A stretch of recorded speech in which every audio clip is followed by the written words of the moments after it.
Hebron আজকে আমরা sticky motion ইফেক্টটা জানবো।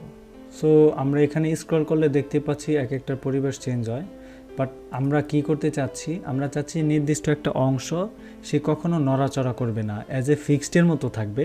স্ক্রলিং যতবার করব সেই অংশগুলোই কিন্তু দেখতে পাচ্ছ এখানে কিন্তু সেটা সে নড়াচড়া করতেছে। বাট কি করতেছে বলো তো, একটা জিনিস সে একই জায়গায় রয়েছে, যেখানে আমরা যা করতেছি তা কিন্তু রয়ে গেল। সো এটাকে আমরা কিভাবে ডিজাইন করতে পারি আজকে ফার্স্ট অফ অল দেখে যাব।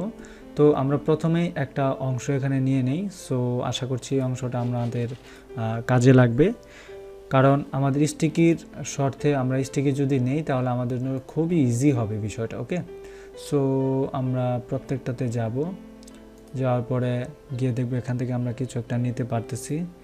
জাস্ট গোতে যাওয়ার পরে আমরা ব্লগ থেকে যে কোনো একটা অংশ নিলেই হয়। এখানে টেস্টিমোনিয়াল থেকে শুরু করে কল টু অ্যাকশন, ফিচার, আমরা জাস্ট একটা নিলেই হয়। ওকে, আচ্ছা ডান। আমরা এই অংশটা নিলাম। এই অংশটা নেওয়ার পর আমরা ইম্পোর্ট করলাম। এখন এটাতে অ্যাকচুয়ালি কোনো কাজ নাই, কাজ হচ্ছে এটা জাস্ট এরকম থাকবে। দেখো স্টিকি যত পোস্ট আছে। সো একটা আমরা অংশ নিলাম, অংশ নেওয়ার পর আমরা জাস্ট এখানে একটা ইমেজ রাখতে পারি, একটা টেক্সটও রাখতে পারি। শুধু যে ইমেজটাই রাখতে পারবো তা কিন্তু না। ওকে, সো একটা ইমেজ রাখলাম, আমরা দুইটা কলাম নিয়েছি। এই কলামে ইমেজটাকে যাওয়ার পরে আমরা অ্যাডভান্সে চলে যাব। সো অ্যাডভান্সে যাওয়ার আগে ধরো আমরা এটাকে কেটে দিলাম। কেটে দেওয়ার পর আমরা এখানে একটা ইমেজ নিয়ে আসলাম। ইমেজটাকে যে কোনো মূল্যে আমরা এখানে নিব। নেওয়ার পরে আমরা এখান থেকে একটা ইমেজ আমরা নিতে পারি, জাস্ট সিলেক্ট ইমেজ। নেওয়ার পর এই ইমেজটা কিন্তু দেখো চলে যাচ্ছে, তাই না? সে কিন্তু সাথে সাথে আর নাই, চলে যাচ্ছে। সো আমরা এরকমটা চাচ্ছি না। আমরা যখন চাচ্ছি, যেহেতু এখানে অনেক বড় প্যারাগ্রাফ লেখা আছে, এই প্যারাগ্রাফ যতক্ষণ থাকবে ততক্ষণ এই ইমেজটা শো করবে। ওকে, সো এর জন্য ইমেজটাতে ক্লিক করব, অ্যাডভান্সে যাব। অ্যাডভান্স থেকে আমরা নিচে মোশন ইফেক্টে যাব। মোশন থেকে দেখো স্টিকি নামে একটা অপশনস আছে, আমরা স্টিকিতে ক্লিক করার পর টপ, আমরা যখন এটাকে স্ক্রল করব তখন এটা টপে থাকবে, সবার উপরে থাকবে। ওকে ডান। কিন্তু সমস্যা হচ্ছে দেখো সে পরের পেজে চলে যাচ্ছে, এটাকে আসলে অ্যাকচুয়ালি সে ধরতে পারতেছে না। অর্থাৎ সে এই কলামের পরে আরও কলামে যাচ্ছে। যদি নিচে আরও কলাম থাকতো সব কলামে সে এটা থাকতো। সো এটা কি স্টিকি হয়ে গেল? এটা তো আমার মনে হচ্ছে এরকম হয়ে গেছে যে ফিক্সড সব জায়গায় থাকবে এটা, এরকমটা, তাই না? সো এই অংশটাকে অফ করে দিতে হলে দেখো এখানে অপশন আছে স্টে ইন কলাম, অর্থাৎ এটা তো একটা কলাম, তাই না? এই কলামের ভিতরেই থাকবে। সো কলামটাকে অ্যালাউ করে দেই। সো এখন যদি আমরা যাই, দেখো গেলাম, এই যে কলামের অংশ শেষ, তারপরে সে চলে গেল। দারুণ না ব্যাপারটা? এভাবে কিন্তু আমরা করতে পারি। তারপরে যদি অফসেট এবং ইফেক্ট অফসেট এগুলো আমরা দেখি, দেখো নিচে আনতে পারি, তাই না? ওকে, আমরা এটাকে দিতে পারি 20 দিতে পারি। দারুণ অফসেট। ইফেক্ট অফসেট আমরা যদি এখানে দেই, দেন এখানে যদি 0 দেই, কোনো পরিবর্তন পাচ্ছি? অবশ্যই পাচ্ছি, কম বেশি। সো এটা কিন্তু আমরা ইফেক্টিভ করতে পারতেছি, তাই না? দারুণ একটা অংশ। সো এইভাবে তোমরা স্টিকি করতে পারো। যদি মনে করো আমরা স্টিকিতে এটা স্ক্রল করতেছি, এটা সবার নিচে চলে আসবে, সো আমাদেরকে বটম দিয়ে দিলেই হবে। জাস্ট আমরা গেলাম, দেখো সে কোথায় আসছে বলো তো?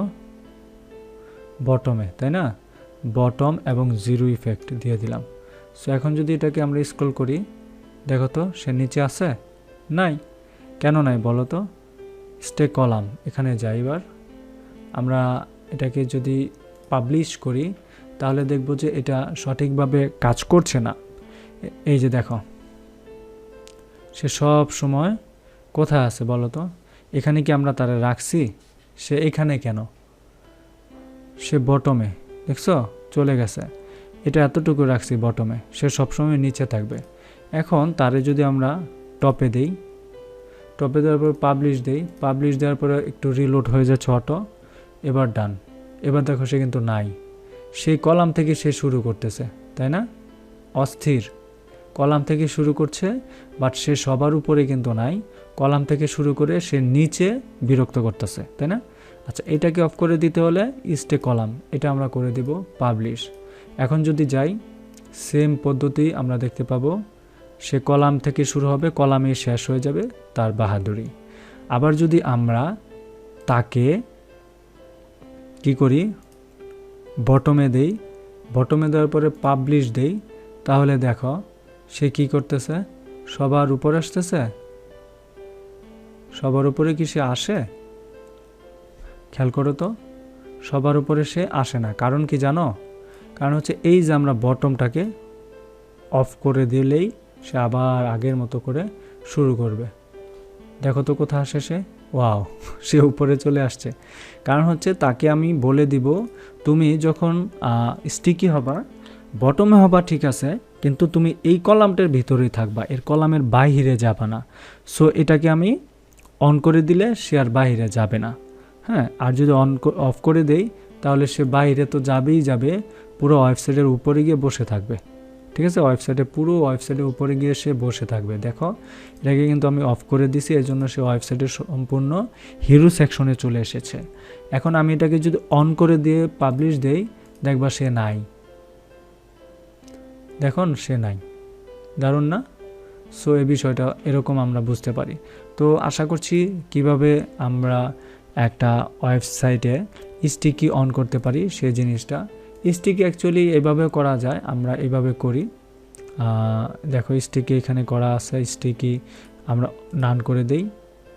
আবার 80% সময় স্টিকিটা কাজে লাগে যখন আমরা আমাদের কি বলে হেডার সেকশনটা ডিজাইন করি। হেডারের ক্ষেত্রে অনেক সময় হেডারগুলো স্টিকি থাকে, সো স্টিকি থাকলে একটু বেশি সুন্দর লাগে, আরও গর্জিয়াস মনে হয়। তো আশা করছি কীভাবে স্টিকি তোমরা অ্যাড করতে পারো তোমাদের ওয়েবসাইটে। Thank you so much.